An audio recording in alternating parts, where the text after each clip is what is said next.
Putar, oke.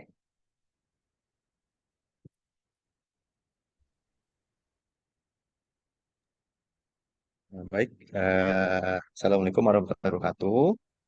Pada kesempatan kali ini, saya ingin sharing tentang bagaimana kita membaca suatu EKG normal yang secara sistematis dan supaya pembacaan EKG-nya teratur dan tidak ada yang terlewat. Baik, pendahuluan seperti yang sudah kita ketahui bersama, elektrokardiogram itu adalah suatu alat untuk merekam ya, aktivitas listrik dari sel otot-otot jantung. Ya, jadi apa yang direkam dalam EKG itu, yang direkam dalam EKG itu adalah eh, voltase, yaitu direpresentasikan dengan aksis yang vertikal ke atas, dan waktu yang direpresentasikan dengan eh, aksis yang horizontal atau yang ke kanan. Ya. Jadi aksis vertikal menggambarkan seluruh aktivitas listrik sel jantung yang ke atas itu. Dan kemudian aksis horizontal nanti akan menggambarkan denyut jantung, regularitas, dan interval waktu. Jadi yang bacaan kita yang ke kanan. Kalau tadi vertikal itu ke atas, yang horizontal nanti yang ke kanan. Nah, nanti didapat apa yang bisa kita temukan dari EKG ini, berbagai kelainan jantung, apa aja yang bisa kita temukan, pembesaran ruang-ruang jantung, kemudian hipertrofi otot jantung, kemudian gangguan irama, gangguan aliran darah koroner, kematian otot jantung, gangguan elektrolit, dan lain-lain ya. Nah, ini mungkin sudah diketahui semua ya, bahwa aktivitas listrikan atau sistem listrik dari conduction sistemnya jantung itu berawal dari S anode. Ya, jadi di S anode ini letaknya di daerah right atrium sebelah kanan atas ya. Kemudian nanti dari sini penjalanannya akan masuk ke internodal pathway, ini yang kita sebut dengan internodal pathway. Nanti ada rangsangan impuls saraf, impuls listrik yang berjalan ke left atrium, juga yang berjalan ke right atrium, dan ada juga yang menjalar ke AV node-nya. Dari AV node, impuls listrik akan diperlambat, kemudian masuk ke dalam bundle His, kemudian nanti dia akan cabang menjadi ke kanan dan ke kiri melalui left bundle branch dan right bundle branch, baru nanti kemudian akan masuk ke serat-serat bertinjau. Nah, ini adalah sebelum kita masuk ke dalam bagaimana cara membaca EKG, kita perlu tahu dulu bagaimana sebetulnya sistem konduksi jantung itu sendiri. Ada yang kita sebut dengan depolarisasi dan repolarisasi. Jadi depolarisasi itu adalah bisa kita bayangkan, gampangnya adalah aktivasinya. Sehingga setelah aktivasi nanti akan dilanjutkan dengan kontraksi, kemudian setelah itu dilanjutkan dengan repolarisasi dan relaksasi dari kontraksi otot jantung itu. Nah, kita lihat di sini, yang gambar kuning ini, ya, gambar kuning ini adalah aktivasi atau impuls yang tercetus oleh pacemaker alami kita, S anode ya, di sebelah sini, sehingga muncullah aktivasi ini, ilustrasinya berwarna kuning ini. Nah, apa yang terjadi ketika depolarisasinya terjadi di right atrium, ya, itu maka gelombang P-nya, ini ada, kita akan lihat nanti ada gelombang P QRST ya. Jadi akan mulai naik gelombang P-nya. Jadi setengah gelombang P yang pertama itu sebetulnya adalah milik right atrium. Ini nanti akan bisa menjelaskan kenapa nanti pembesaran jantung right atrium dan left atrium bisa kita lihat dari gelombang P. Kemudian setengah gelombang P yang kedua itu adalah sebetulnya milik left atrium. Nah, kemudian, nah ini setelah full semua, maka impuls akan masuk ke dalam, mulai masuk ke dalam AV node, ya. Kemudian impulsnya akan diperlambat di sini. Sebetulnya di atrium ini, warna hijau ini, atrium sudah mengalami suatu repolarisasi. Harusnya di dalam EKG pun tampak gambaran repolarisasinya. Hanya di waktu yang bersamaan, impuls listrik yang sudah masuk ke ventricle ini menyebabkan repolarisasi dari ventricle, sehingga dalam gambaran EKG-nya depolarisasi dari ventricle itu berupa gambaran kompleks QRS ini. Sebetulnya, yang seperti yang saya sebutkan sebelumnya, repolarisasi atrium itu ada di sini, tapi tidak tampak karena tenggelam oleh depolarisasi dari ventricle. Nah, kemudian masuk selanjutnya, gelombang T ini yang hijau itu menandakan awal dan T awal ya. T awal itu merupakan gambaran dari repolarisasi dari ventricle. Itu. Nah, kemudian untuk sadapannya sendiri, sadapannya ada sadapan tungkai bipolar ya, atau kita sebutnya biasanya limlit, kemudian sadapan tungkai unipolar yang biasa kita sebut augmented unipolar limb, dan sadapan dada unipolar yang kita tempel di lid dada ya, atau kita sebut dengan precordial lid. Nah, kurang lebih seperti ini ya. Jadi yang AVF, AVR, AVF ini adalah itu yang augmented, 1, 2, 3 itu ada yang limb lead, kemudian V1 sampai V6 ini yang ditempel di rongga toraks adalah precordial lead. Nah, ini mungkin teman-teman udah tahu ya.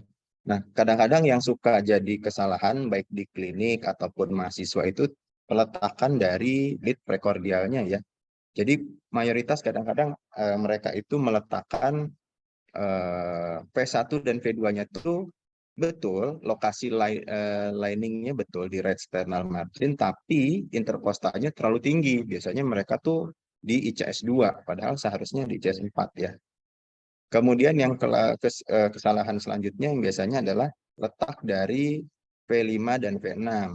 Nah, sebetulnya letak dari V4 ini menjadi patokan. Jadi kita tahu bahwa V4 ini diletakkan di linea mid clavicula sinistra di intercostal 5, CS5.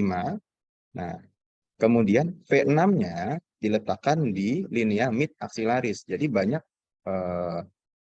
mahasiswa ya yang kemarin itu juga udah melakukan, mereka meletakkannya justru di aksilaris anteriornya, bukan di mid aksilaris. Baru V5-nya itu kita letakkan di linea aksilaris anterior. Atau kalau misalkan ingin lebih mudah, peletakan V5 itu ada di antara V4 dan V6. Asal peletakan V4 dan V6-nya sudah sesuai.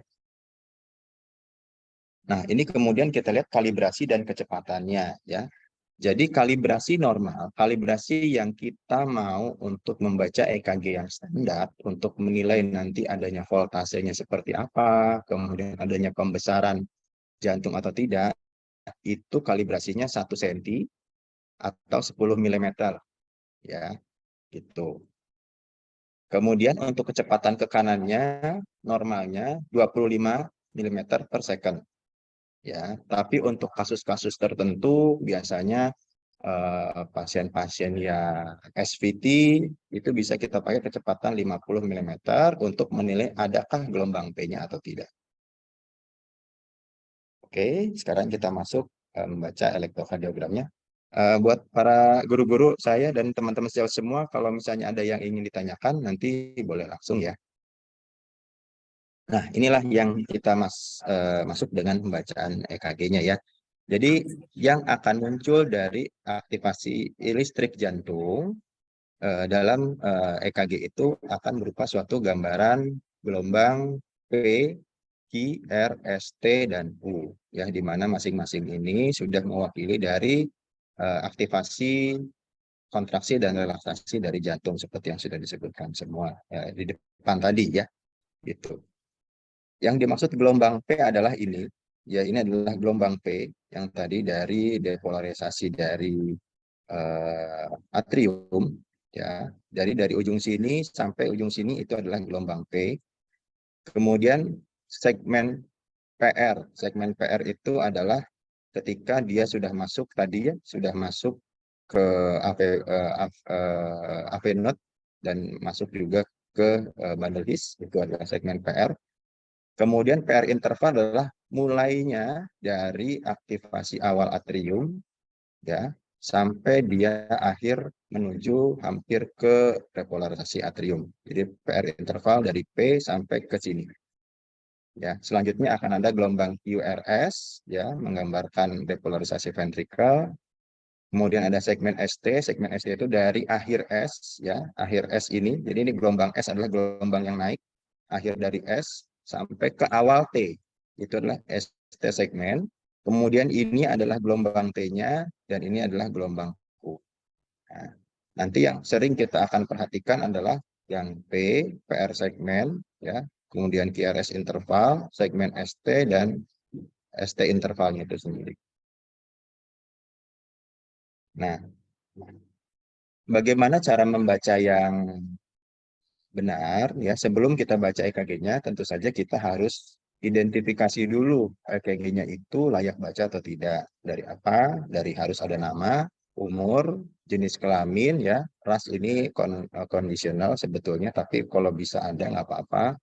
Kemudian ada tanggal dan waktu. Tanggal waktu ini juga sangat penting, ya. Nama, umur, jenis kelamin, tanggal dan waktu sangat penting karena akan berpengaruh pada implikasi klinis nantinya. Kemudian kalibrasinya harus tercantum dalam gambar strip EKG-nya itu. Kalibrasi amplitudonya juga harus tercantum.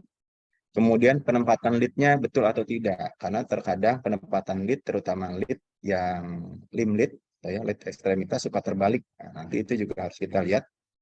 Kemudian adanya artefaknya ada atau tidak. Kalau banyak artefaknya berarti tidak layak baca. Nah, ini ya, ini adalah sistematis dari pembacaan EKG, ya. Tentu saja yang pertama itu iramanya, kemudian frekuensi denyut jantung dan regularitasnya, kemudian berurutan dari gelombang P-nya dulu, interval PR-nya, terus adanya gelombang Q atau tidak, adanya anomali dari QRS kompleknya, ST segmen, gelombang T, gelombang U, dan terakhir interval UT, UTC interval. Nah, untuk irama, normalnya irama jantung itu berasal dari SA node, ya. Sehingga ketika kita menilai iramanya, kita sebut dengan irama sinus. Ya, kita sebut dengan irama sinus karena berasal dari SA node. Bagaimana ciri-ciri irama sinus itu? Ciri-ciri irama sinus adalah adanya gelombang P. Gelombang P kita lihat di lead 2 atau lead V1, ya, adanya gelombang P yang diikuti oleh kompleks QRS. Nah, itulah yang disebut dengan gelombang sinus, ya. Nah, di sini ada garis, ya. Ini yang ada garis di tengah-tengah ini, di tengah-tengah jantung, di atas ini adalah atrium, di bawah ini adalah ventricle.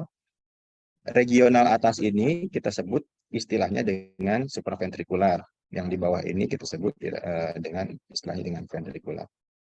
Nah, nanti apa hasilnya? Hasilnya ya nanti kita lihat apakah iramanya itu irama sinus, ataukah iramanya irama atrial, ya, ataukah irama junctional, atau irama di atas ventrikular juga yang kita sebut dengan irama supraventrikular, gitu ya. Jadi sebetulnya bisa saja gambaran EKG-nya itu sempit-sempit QRS-nya, tapi ternyata bukan dari SA node. Jadi bisa aja nanti ada gelombang P, tapi gelombang P-nya berubah-ubah, gitu ya. Tapi reguler, tapi mungkin bukan dari SA node, tapi dari lokasi atrium yang lain. Makanya dari EKG, laporan EKG-nya nanti kita akan sebut sebagai atrial rhythm, biasanya kayak gitu. Kalau dari SA node kita sebut dengan sinus rhythm, gitu ya. Kemudian gelombang P dan gelombang PQRS digunakan untuk menentukan frekuensi denyut jantung dan regularitasnya. Jadi kita bisa menghitung reguler atau tidaknya kita lihat dari interval P ke P atau interval R ke R, ya. Artinya gelombang itu kita bandingkan sama atau tidak. Kalau tidak sama, mungkin itu dia gelombang yang irregular.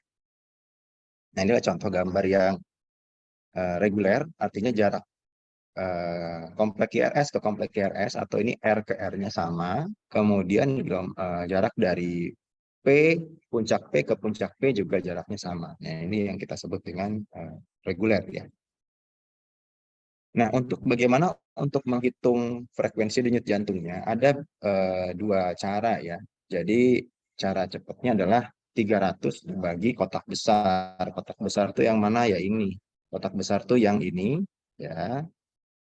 Kemudian 1.500 dibagi kotak kecil. Kotak kecil itu adalah yang di dalam-dalam ini, yang kotak-kotak kecilnya ini.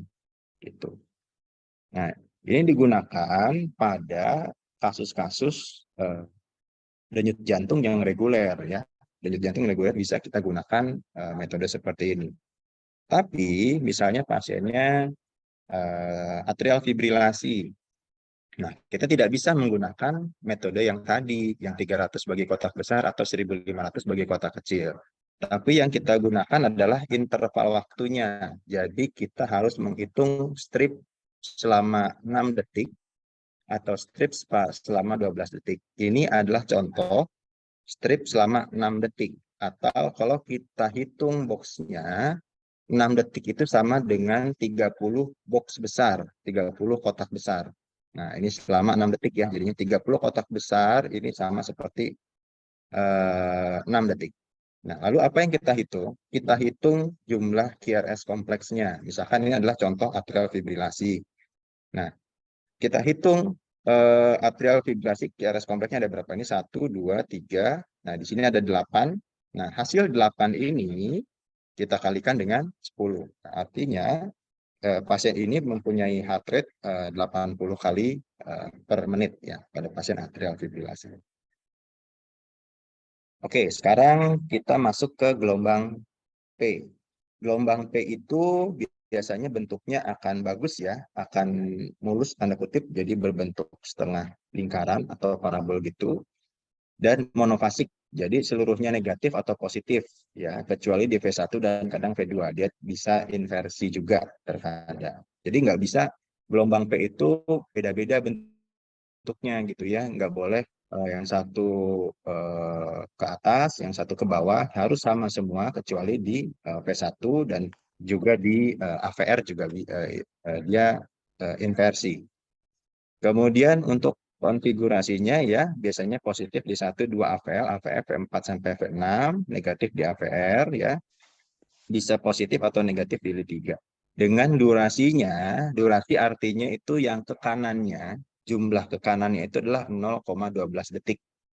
Nah, 0,12 detik itu seberapa? 0,12 detik itu adalah 3 kotak kecil. Karena kalau kita hitung satu kotak kecil itu durasinya 0,04 detik ya. Jadi 3 kotak kecil itu durasinya, kurang dari segitu. Kemudian amplitudonya kurang dari 0,2 milivolt. Artinya ke atasnya itu kurang dari 2 kotak kecil ke atas. Nah, ini adalah contoh pembesaran dari atrium ya. Seperti yang tadi sudah disebutkan di awal, bahwa depolarisasi atrium itu dapat menggambarkan adanya kelainan-kelainan di atrium.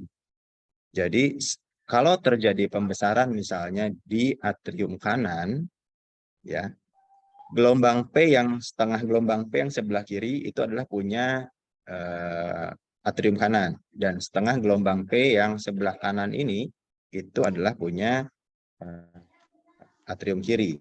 Jadi kalau misalkan adanya pembesaran, contoh ada pembesaran di atrium kanan, ada maka listrik itu akan memerlukan waktu yang lebih lama untuk merambat di seluruh dinding atrium kanan. Sehingga karena dia butuh waktu yang lebih lama, maka akan ada tonjolan seperti ini. Jadi ini menggambarkan proses waktu yang lebih lama sehingga baru dia bisa merambat ke atrium kiri ya. Sehingga nanti ada bentuk tonjolan ini. Nah, itulah yang kita sebut dengan red atrial enlargement ya, atau pembesaran atrium kanan. Nah, kemudian bagaimana dengan pembesaran atrium yang kiri? Ini kita lihat di lead 2 ya. Pembesaran atrium kiri yang tadi ini, yang kanan inilah mirip atrium kanan, dan yang setengah terakhir adalah milik atrium kiri. Ketika ada pembesaran atrium kiri, maka akan butuh proses yang lebih lama dari listrik itu untuk merambat di seluruh dinding atrium kirinya. Sehingga akan ada gambaran seperti ini.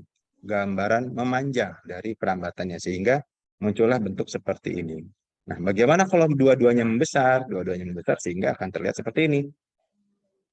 Yang satu naik ke atas ya karena ada terjadi pemanjangan waktu rambat, dan yang satu juga akan melebar gitu karena ada pemanjangan waktu rambat ke sebelah kiri. Memang lebih gampang kita lihat di lead 2 ini ya, untuk menggambarkan dari pembesaran atriumnya. Oke, kemudian ini interval PR ya. Interval PR itu normalnya 0,11 sampai 0,2 detik, atau kalau misalkan kita hitung itu 3 sampai 5 kotak kecil. Interval PR bervariasi sesuai denyut jantung. Kalau denyut jantungnya meningkat, maka interval PR-nya juga akan naik ya. Kalau misalkan lebih dari 0,2 detik, itu bisa kita lihat jangan-jangan ada suatu AV block di AKG tersebut. Tapi kalau misalkan ada pemendekan, jangan-jangan ada aksesori pathway yang muncul di pasien tersebut. Sekarang kita masuk ke kompleks QRS yang kita nilai ya. Jadi gambaran yang besar dalam EKG itu merupakan suatu kompleks QRS. Apa yang disebut dengan gelombang Q? Gelombang Q adalah defleksi negatif utama dari kelompok QRS-nya ini. Jadi ini yang ke bawah ya. Ini adalah gelombang Q. Kemudian gelombang R adalah defleksi positif pertama yang ke atas. Ini adalah gelombang R. Kemudian S adalah defleksi negatif kedua. Nah, ini adalah QRS ya. Nah, ada macam-macam bentuknya, bisa ada R saja, Q-nya nggak ada, bisa ada RS-nya aja, Q-nya nggak ada, atau pada gambaran bundle branch block, biasanya mungkin kompleks RSR aksen, itu juga bisa. Ini adalah variasi-variasi yang bisa mungkin terjadi dalam gambaran suatu EKG yang kita nilai kompleks RS. Nah, kita masuk ke gelombang Q. Kalau misalkan gelombang Q ini punya karakteristik sendiri-sendiri ya. Misalnya kalau kita lihat ada gelombang Q di lead V1, V2, V3, itu kemungkinan adalah suatu hal yang abnormal. Kemudian kalau misalkan tidak ada Q di V5, V6, itu juga adalah suatu yang abnormal. Kemudian ada di sandapan lead 3 dan AVR itu normal ya, berapapun ukurannya. Jadi jangan kita sampai bingung, oh ada Q di lead 3, oh jangan-jangan pasiennya out myocardial infarct. Enggak ya. Jadi kalau di lead 3 itu normal. Kemudian ada di sandapan lain itu bisa juga normal ya, dengan catatan durasinya ya, durasi dari sini ke sini gelombang Q-nya itu adalah kurang dari 0,04 detik, dan tingginya amplitudonya itu kurang 25% dari tinggi gelombang R-nya. Jadi Q dan R kalau kita bandingkan itu amplitudenya harus kurang dari 25%. Nah, ini adalah contoh dari gelombang Q patologis ya, yang Q yang kita anggap patologis. Adanya gelombang Q di V1, V2, V3 itu adalah gambaran suatu hal yang abnormal. Ini adalah suatu contoh dari anterolateral infarct. Kita lihat di sini ada gelombang Q, defleksi ke bawah. Ya, ini adalah gelombang Q, ini adalah gelombang Q, yang ini juga V4-nya gelombang Q. Kemudian di lead 1 dan lead AVL-nya itu juga ada gelombang Q. Jadi mungkin pasiennya adalah pernah mengalami myocard infarct sebelumnya, dan ini menandakan suatu old myocard infarct yang terjadi di regio anterolateral. Oke, kemudian masuk ke gelombang R ya. Gelombang R yang positif secara normal akan bertambah amplitudonya dan durasi dari sadapan V1 hingga V4 atau V5. Jadi progresivitas dari gelombang R itu harus makin lama makin tumbuh gitu ya, harus makin lama makin tinggi. Kalau tidak terjadi pertumbuhan itu adalah suatu yang abnormal ya. Itu. Jadi jangan-jangan pasiennya punya LVH atau pasiennya pernah mengalami old myocardial infarct, itu juga bisa terjadi pada gelombang R yang tidak tumbuh atau kita sebut sebagai PRWP, poor R wave progression ya. Oke, nah ini adalah gelombang R ya, ini gelombang R. Jadi harusnya terjadi progresivitas yang makin lama makin tumbuh.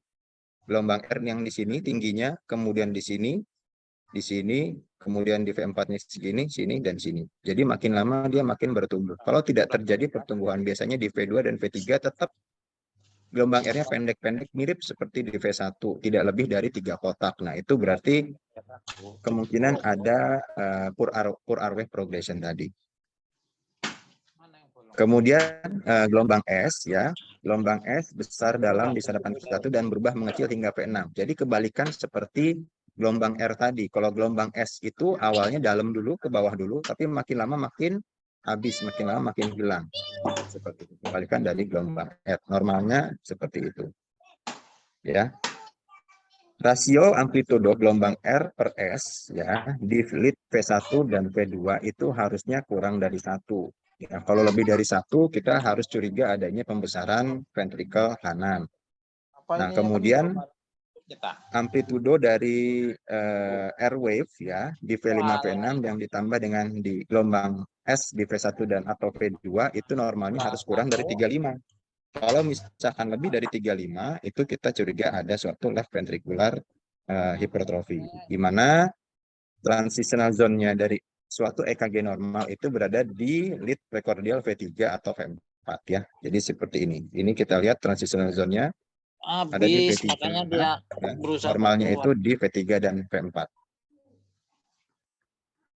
Oke, nah ini ya. Ini adalah contoh yang tadi ya, gelombang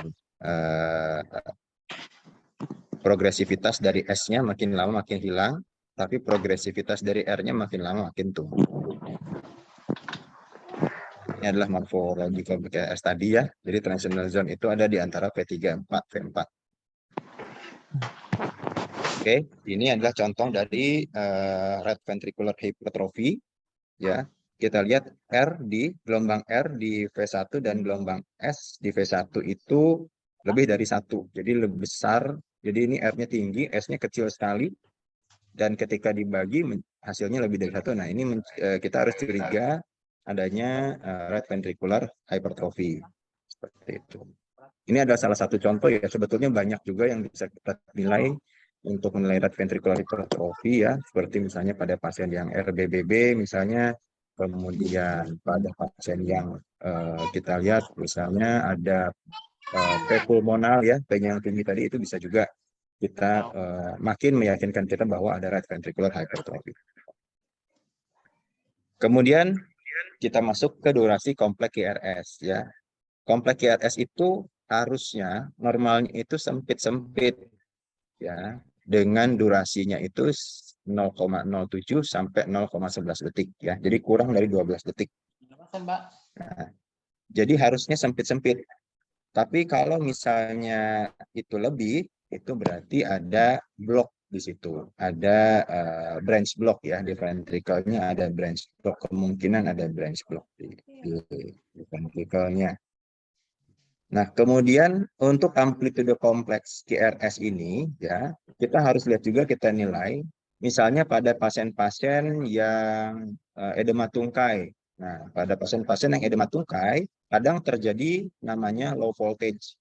Ya, low voltage-nya kenapa? Ketika amplitude kompleks QRS-nya itu kurang dari 0,5 mV di sadapan tungkai. Misalnya pada edema tungkai, pasien dengan kelainan jantung ataupun kelainan ginjal yang kakinya bengkak, sehingga ketika di EKG terjadi gambaran low voltage, di mana QRS-nya itu sempit-sempit gitu ya. Jadi gambaran QRS-nya itu pendek-pendek gitu, ini nggak nyampe lebih dari 5 kotak. Atau kurang dari 1 mV di sadapan dada. Biasanya pada pasien-pasien apa? Misalnya pada pasien-pasien kita curigai pertama kegemukan misalnya, yang kedua juga bisa pasien-pasien yang ada tamponade ya, kemudian ada pasien-pasien yang dengan efusi pleura juga mungkin ya, tidak selalu tapi mungkin ada low voltage di sadapan dada. Nah, ini adalah contoh dari morfologi QRS yang memanjang ya. Morfologi QRS yang memanjang ini durasinya lebih dari 0,12 detik ya. Ini juga memanjang. Ini terjadi panjangan ini bisa macam-macam penyebabnya, bisa karena ada bundle branch block, bisa terjadi karena nekrosis juga awalnya pasien-pasien anterior infark ini seperti di V1 itu juga bisa terjadi lebaran dari kompleks QRS. Oke, kemudian kita masuk ke aksis ya. Jadi ini nanti hanya sebagai angka aja, nanti lebih enak langsung ke gambarnya. Jadi aksis normal itu dari -30 sampai +90. dan seterusnya ke bawah. Langsung aja kita lihat gambarnya. Nah, ini gambar aksis kompleks KRS-nya itu seperti ini. Jadi yang harus kita pahami dulu dari pemasangan EKG, ketika kita menilai suatu EKG itu, kita harus tahu dulu di mana posisi positif dari lead 1, lead 2, lead 3-nya positifnya ada di mana. Kemudian yang AVF-nya positifnya di mana, AVL itu negatif di mana, AVR di mana. Jadi inilah gambaran normal dari ketika kita pasang EKG. Lead 1 ini ada di sebelah sini, sebelah kanan, 0 derajat. Kemudian lead 2 dan lead 3-nya, karena itu letaknya di bawah ya. Ini ada positif 60 dan positif 120 di sini. Jadi ini adalah posisi normalnya seperti ini. Kemudian AVF itu ada di bawah di derajat 90 derajat. Kemudian AVR itu di minus 150 dan AVL di minus 30. Normal aksis kalau eh, gambarannya nanti ada di sini. Gambaran jantung itu ada di sini. Gimana cara melihatnya? Kita lihat dari lead 1 dan AVF. Jadi kalau misalkan nanti kita melihat suatu gambaran EKG, untuk menilai aksisnya seperti apa, kita lihat lead 1 dan AVF-nya. Jika AVF lead 1-nya positif, artinya dia ada di sini. Kemudian lead AVF-nya juga positif, ya, artinya vektornya akan berada di dalam daerah sini, maka itu merupakan yang normal aksis.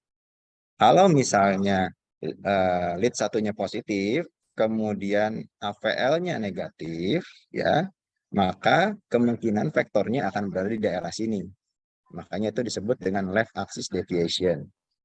Kalau misalnya lead 1-nya defleksinya negatif, artinya dia ada di sini, kemudian AVF-nya positif, berarti vektornya ada di sekitar sini, itu yang kita sebut sebagai right axis deviation. Nah, ini adalah contoh ya, ini adalah contoh kita lihat lead 1 dan AVF-nya.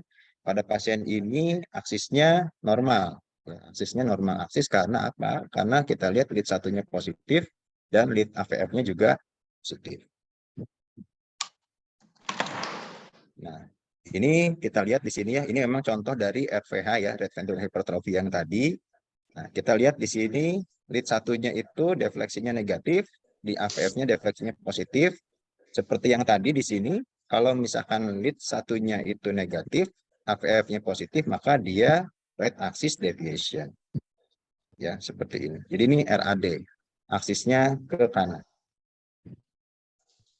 Nah, kalau ini kebalikannya, lead 1-nya positif, lead di AVF-nya itu defleksinya negatif, maka ini left ventricular hypertrophy. Atau, maaf, ini nggak ada contoh left ventricular hypertrophy, tapi aksisnya itu ke kiri. Jadi left axis deviation.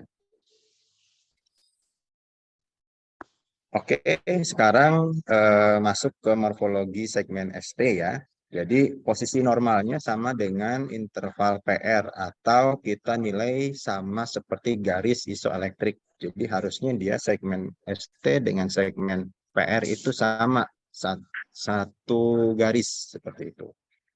Kemudian variasi-variasinya bisa ada yang upsloping ya, depresi, jadi segmen ST-nya bisa turun, depresi ringan yang naik, bentuknya upsloping, atau yang menurun downsloping, atau yang mendatar horizontal. Selama dia tidak memenuhi kriteria patologis, bisa kita anggap sebagai variasi normal.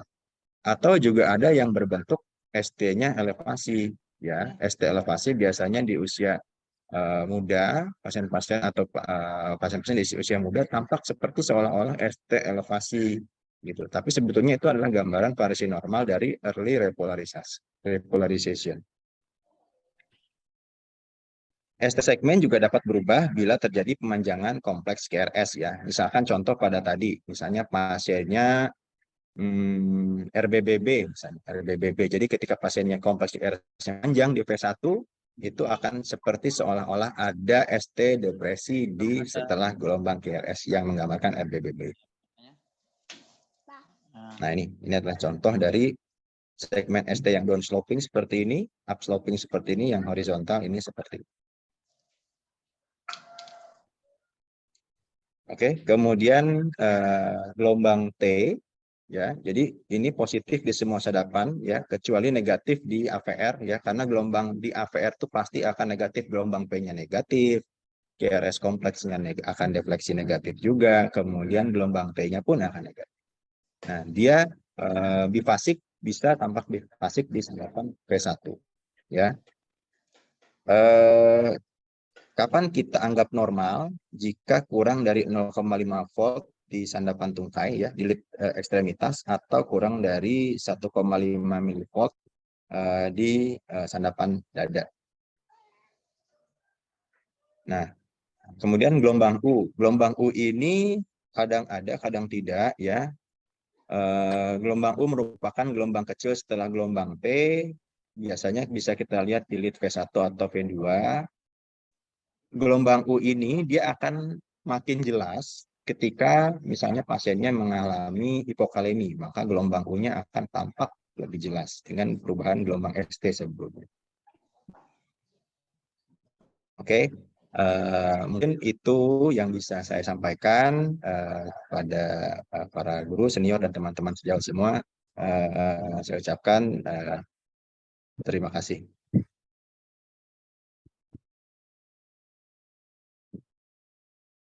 Terima kasih kepada Dr. Reka. Artinya banyak ya ilmu kita pada hari ini mengenai elektrokardiografi. Sebetulnya memang kebetulan saya faal ya Kak ya. Jadi seperti yang saya sekarang masih jadi pertanyaan saya, buat apa sih pembagian 3 cabang nodul Beckenbach, nodul Torel sama Bachmann itu? Karena ada nggak tujuan kenapa itu jadi percabangan 3 di dinding atrium dextra? Ada kontribusinya buat gelombang PQRS nggak? Ada. Oh, dari aksis yang V1 sampai V6 ya? Ada. Jadi kalau misalkan karena misalkan contoh kayak kalau misalnya nodul Beckenbach yang terganggu atau nodul Torel yang terganggu, oh ya. Ada. Iya. Misalkan nodul Beckenbach yang terganggu, misalkan terjadi upper block ya. Iya.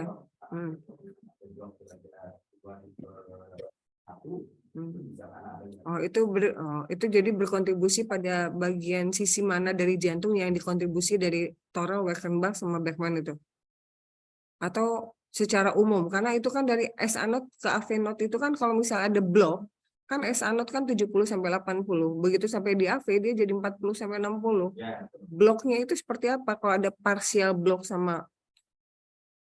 Ya, jadi sebetulnya kalau kita lihat di gambaran EKG itu kan sebetulnya pencerminan dari berbagai fungsi sistem konduksi. Sistem konduksi ya, dari sistem konduksi, tapi kita lihat dari berbagai sudut pandang.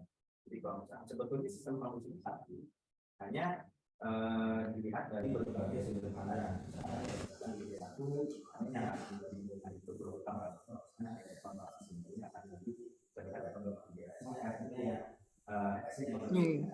aksis ya. Nah, jadi kalau misalnya kita lihat misalnya ada dua misalnya ada building yang ada PPW jadi akan ada pemetaan gelombang segmen PR. Jadi dari gelombang P kemudian gelombang I itu akan terjadi pemetaan itulah yang kita lihat. Maka semuanya terletak di seluruh EKG itu. Jadi dari P1 sampai P6, kemudian dari P1 sampai Jadi memang kalau kita tahu kan kalau hasil EKG itu V1, V4, V5 sama elit berapa itu mempresentasikan bagian jantung inferior, di bagian jantung kiri, bagian jantung atas itu, superior itu lateral. foto-fotonya memang itu menggambarkan regionalnya. Contoh kayak misalnya DP4 itu menggambarkan ini Suaranya masih di mute, Dokter Eka. Oh, Eka saya masih di mute. Jadi maksudnya coba Kak kasih tahu kan ada dari 9 lead ya. 9 lead itu kan ada yang mempresentasikan superior, anterior, inferior sama apa aja leadnya. Jadi kita langsung tergambarkan oh iya. Jadi kalau misalnya kita lihat gambaran contoh ya, kita contoh dulu deh.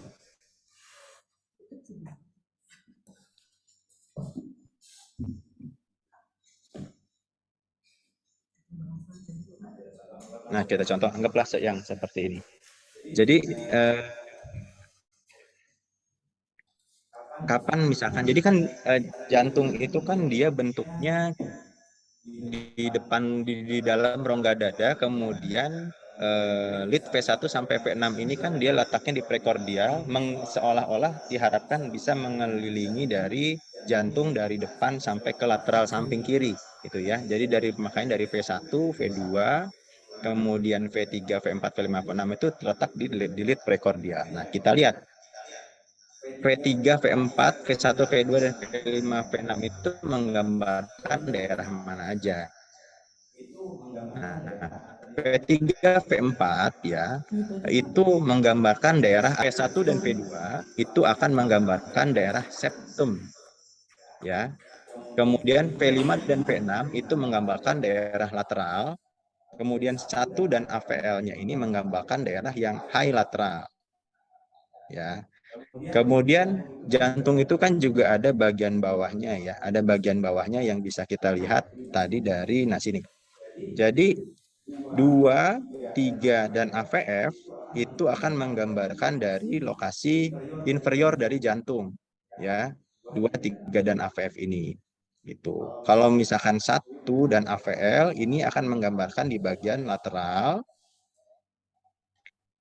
Nah, kemudian yang V1, V sampai V6 itu akan menggambarkan dinding dari mempresentasikan dinding dari yang tadi ya, dari rongga toraks ke arah lateral yang seperti yang V3, V4 ini anterior, V5, V6 ini lateral, dan V1, V2 itu adalah daerah septal. Mungkin seperti EKG tambahan ya, kadang kan kita akan pasang EKG-nya di kanan dan di punggung ya. Kalau misalkan di kanan itu kita bisa pasang di V3R, V4R, V5R, kemudian di daerah punggung kita juga bisa pasang di V7, V8, V9 dengan lokasinya itu sebetulnya kalau V2R, V3R, V4R pencerminan dari yang di sebelah kiri. Ya, kalau misalkan yang V7, V8, V9 ICS-nya tetap sama di CS5, kemudian lokasinya ada di linea mid axillaris posterior, kemudian ada di paravertebralis dan di angulus scapula. Itu untuk V7, V8, V9 untuk menggambarkan dinding posterior dari jantung. Itu yang di sebelah kiri, kurang lebih seperti itu.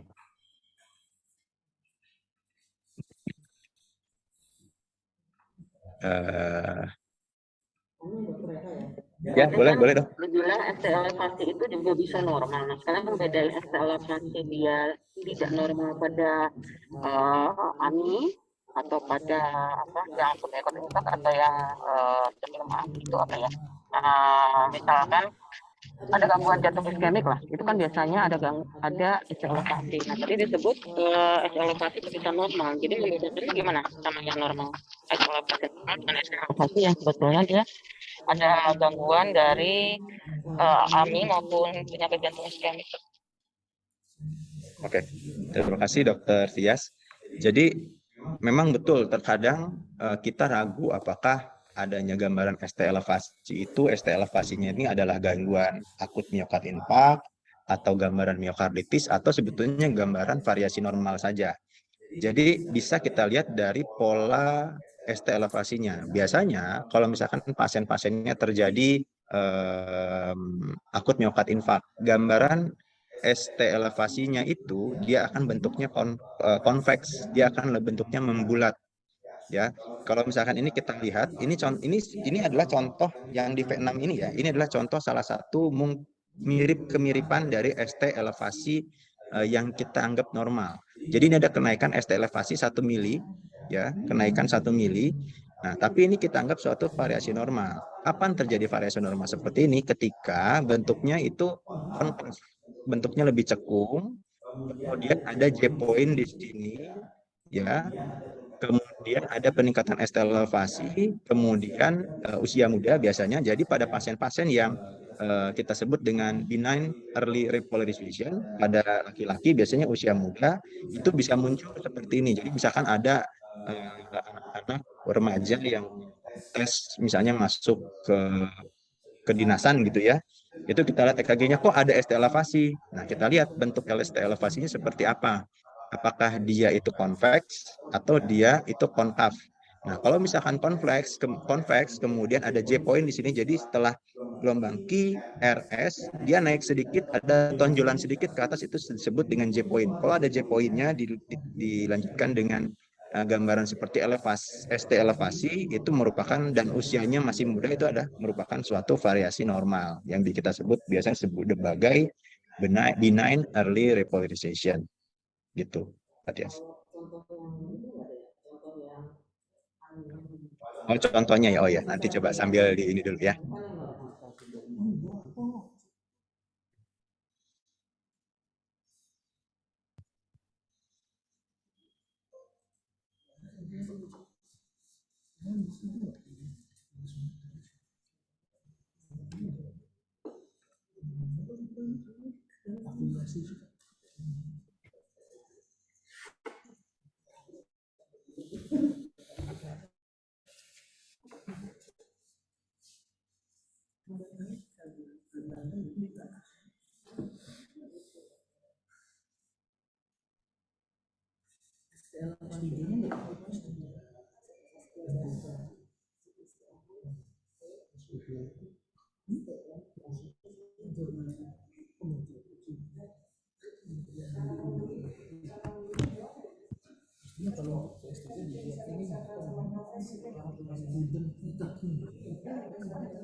Nah, ini adalah gambaran contoh dari ST elevasi ya. ST elevasi miokard infark itu kurang lebih akan seperti ini.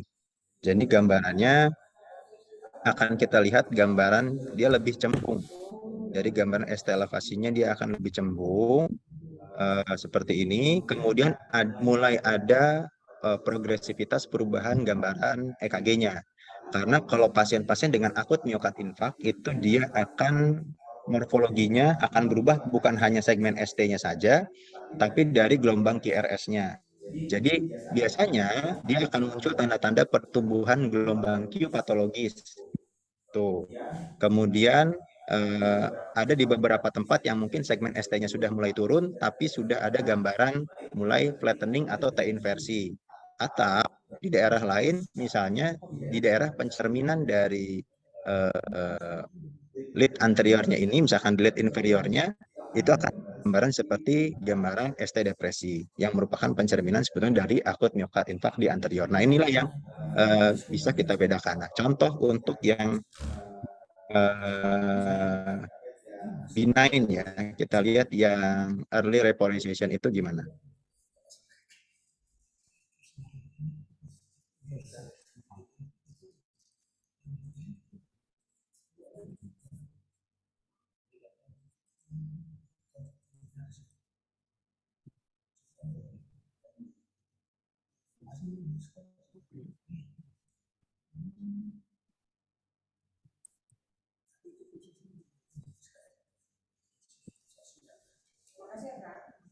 Ya, sama-sama Kak. Ini ada salah satu contoh yang benign early repolarization.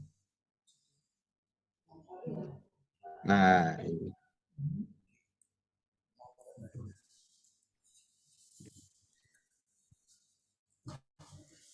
ini adalah contoh dari yang kita sebut sebagai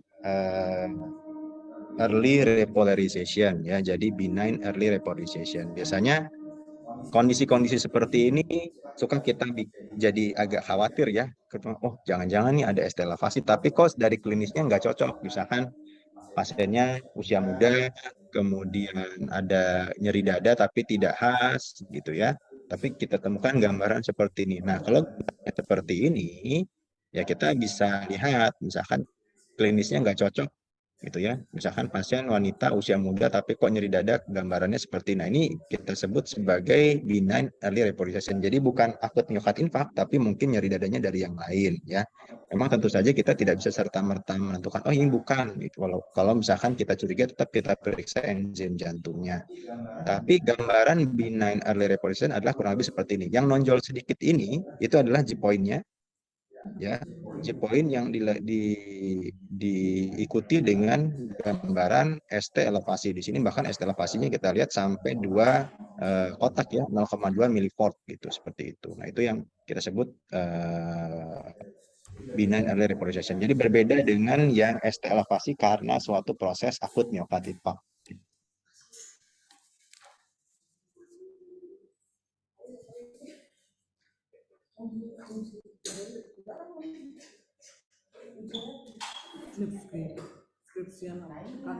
Dokter Nisa, mungkin tanya jawabnya bisa diakhiri dulu. Kita perlu membahas skenario-nya dulu, tidak, Dokter Nisa?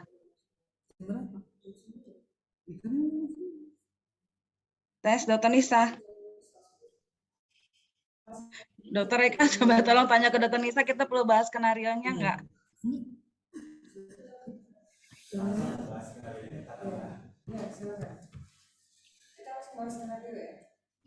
Oke, kita bahas skenario. Mumpung masih ada Dokter Eka, nanti jika kita ada yang mau ditanyakan ya. Dokter Nisa boleh tolong izin ini? Izin share screen, oh ya, oke.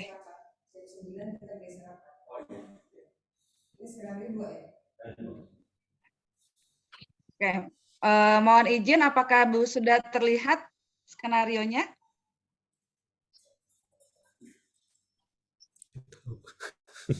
Sudah terlihat.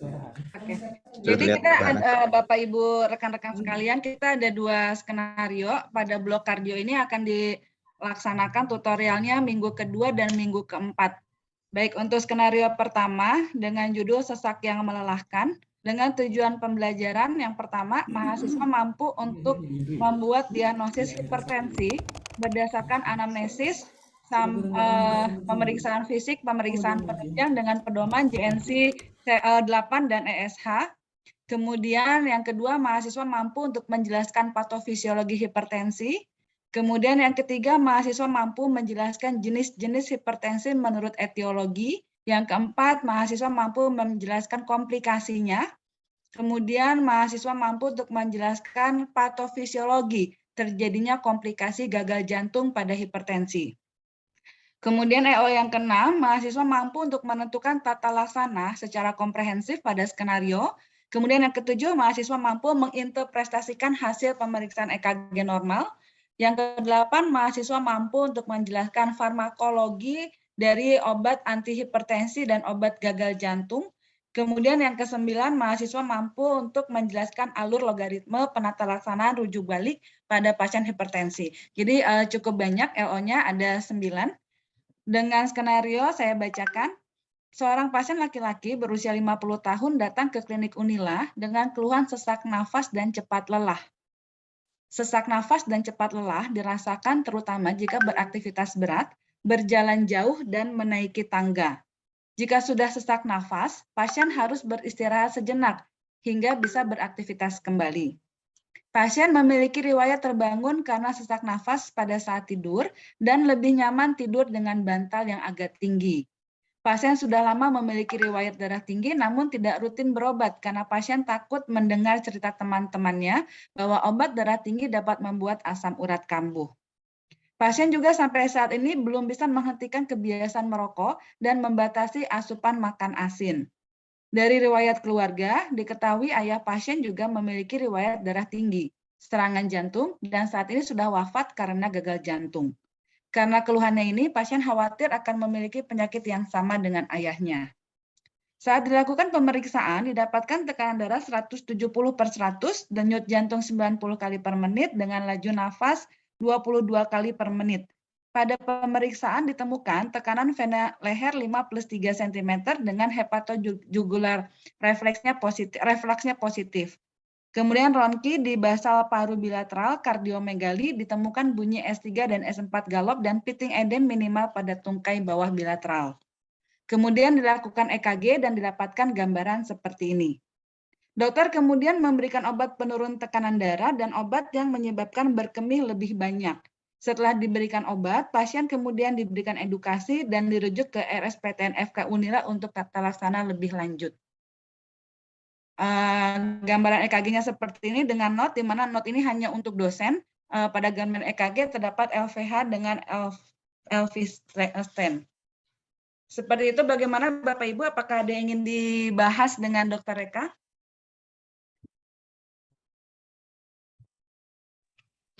Saya sih setuju aja. Setuju semua? Untuk yang lain? 1, 2, clear ya? Kita lanjut ke skenario kedua? Mbak Hana, Oh iya, mau tanya. iya Diana. Itu kalau di skenario itu kan ada heart rate 100 berapa tuh yang itu yang berdebar ya, belum ya? Belum. Baru sesak yang Iya. terelahkan di. Nah, yang ini ya denyut jantung 96 kali per menit di skenario itu udah sama dengan hasil perhitungan EKG-nya atau belum ya? Iya ya. Saya belum ngecek. Dr. Reka udah sama belum ya, Dr. Reka? Itu kurang lebih mirip-mirip Mbak Diana. Hasilnya memang udah kira-kira segitu ya, Reka ya. Takutnya nanti Iya, mereka kurang ngitung kotak, ternyata hasil di Atau beda skenario ya? kita gitu. Tapi ini emang udah mirip ya hasilnya ya. mirip sih, mirip. Kemudian Mbak Hana kan itu di LO-nya ada mereka membaca apa namanya EKG dasar ya, EKG Ya. normal ya. Tapi kan di sini nggak normal ya. Patologis ya. Gimana nih? Prinsipnya sih, jadi gini, skenario ini sebagai trigger, jadi tetap yang kita bahas yang normalnya dulu gitu ya Dr. Diana, Dr. Eka ya, karena prinsipnya kan mahasiswanya kompetensinya harus tahu yang normalnya dulu gitu, sesuai dengan CSL-nya. Mungkin Tapi mereka kalaupun misalnya Ya, kemudian betul. nanti ini terbahas, nggak apa-apa. tahu Misalnya, gambaran EKG yang normal dan mungkin nanti diminta juga membaca EKG yang ini gitu, gambaran yang di sini. iya, yang di sini pun dibaca, tapi sebelumnya yang dibahas yang normalnya dulu. Nah, untuk yang di sini apakah bisa gitu misalnya untuk yang di dosen dikasih panduan hasil pembacaan ini tuh sebetulnya apa gitu. Jadi biar nggak ada perbedaan nanti pembahasan di kelompok-kelompoknya. Ini sih sama Dr. Reka sudah dikasih note. Dr. Reka cukup nggak note ini, Dr. Reka? Misalnya dikasih di Nanti list saya berapanya gitu tambahin lagi lebih deh. rinci Oh, Reka iya. ya. Biar nanti misalnya Ya, boleh. clue-nya Nanti di saya list tambahin list berapa ininya. gitu. Ada Oke, baik. Terima kasih. gitu. Alhamdulillah ada ahlinya di sini. Oke, nanti sama Dr. Reka diselesaikan. Oke, makasih Terima banyak kasih ya, Dr. Reka.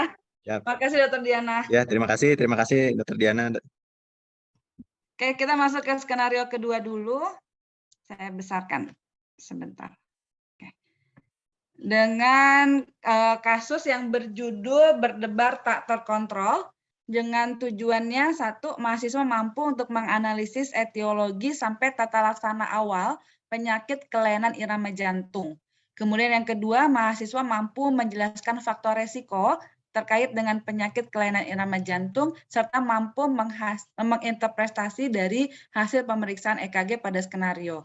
Jadi di sini harapannya yang normal tadi sudah tidak terbahas, sudah selesai di skenario pertama, sehingga di skenario kedua ini mahasiswa langsung membahas apa sih yang tidak normal atau yang berbeda dari yang seharusnya di EKG berikut. Baik, skenario sebagai berikut. Pasien laki-laki berusia 56 tahun datang ke IGD RSPTN Unila dengan keluhan dada berdebar sejak 1 hari sebelum masuk ke rumah sakit. Keluhan berdebar dirasakan terus-menerus dan tidak hilang dengan beristirahat. Keluhan berdebar disertai sesak nafas, dan pasien mengatakan lebih nyaman dengan posisi setengah duduk.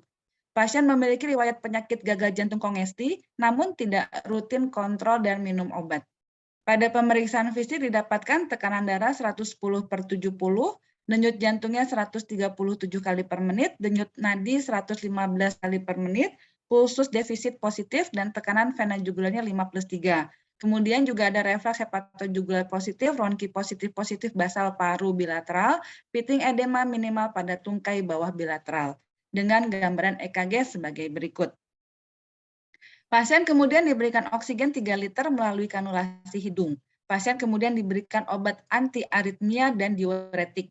Setelah 30 menit, kondisi pasien membaik, tekanan darah 110/70, denyut jantung 104 kali per menit, denyut jantung 89 kali per menit, pulsus defisit positif, tekanan vena jugular 5+3, refleks hepatojugular positif, ronki sudah negatif, dan pitting edema tetap minimal pada tungkai bawah bilateral. Dokter kemudian memberikan edukasi bahwa kondisi berdebar pada pasien dapat dicetuskan oleh beberapa faktor. dan kondisi berdebar seperti ini jika tidak ditata laksana dengan benar, dapat menyebabkan gangguan hemodinamik dan peningkatan risiko embolisasi. Bagaimana Bapak Ibu untuk skenario kedua?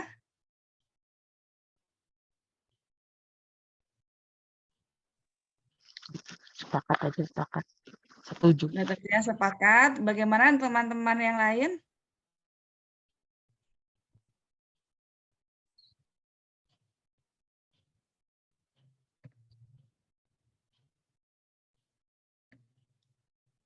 Oke, sepertinya sudah clear. Mungkin untuk gambaran EKG-nya sama seperti skenario pertama ya, Dokter Eka ya. Diminta tolong ada clue-clue gitu untuk para Rinciannya ya. dosen nanti. Ya. Ya, siap. Baik, terima kasih Bapak Ibu, Dokter Eka dan Dokter Nisa. Untuk skenario sudah selesai. Memang hanya ada 2 skenario di minggu kedua dan di minggu keempat. Untuk selanjutnya saya kembalikan kepada Dokter Nisa. Terima kasih.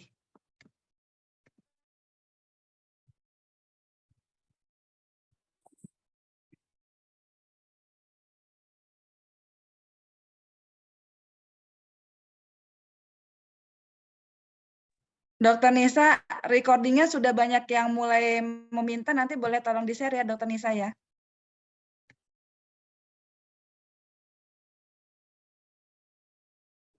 Baik, terima kasih Dokter Eka dan Dokter Mutiara Hana. Alhamdulillah sudah demikian acara kita pada pagi hari ini. Mungkin cukup banyak yang kita dapat informasi mengenai EKG dan refreshing skenario yang akan kita jalankan. Lebih dan kurang saya ucapkan terima kasih kepada para PJ dan teman-teman yang sudah bersedia hadir. Demikian, marilah kita tutup acara ini bersama-sama dan membaca hamdalah. Alhamdulillah. Wabillahi taufiq wal hidayah. Wassalamualaikum warahmatullahi wabarakatuh. Selamat siang. Waalaikumsalam warahmatullahi wabarakatuh. Terima kasih, Dok. Terima kasih, Dokter Eka. Salam, terima kasih Dokter Eka. Terima kasih, izin live ya.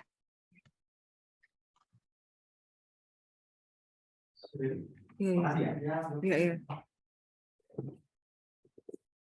Makasih ya Kak. Kali itu naik ke atas ya Kak. Ya.